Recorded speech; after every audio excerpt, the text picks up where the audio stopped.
बुझ्छु क्या यसो त्यो अरू त मलाई केही गुनासो छैन त्यो मम्मी पिताखेरि हुन्छ नि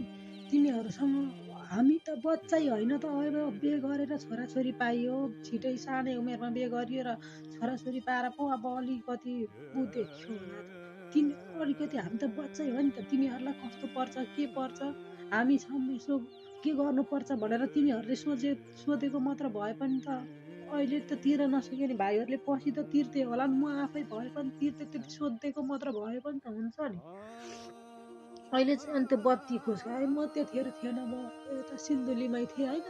अनि त्यो बत्ती बालिराखेको बत्ती पनि खुस्काएर चाहिँ अनि तार त्यसरी फाल्दै रहेछ तिनीहरूको दिन पनि त्यत्तिकै जाला भन्ने त छैन नि त मान्छे करोडपतिबाट रोडपतिमा पनि झरेका छन् कति मान्छे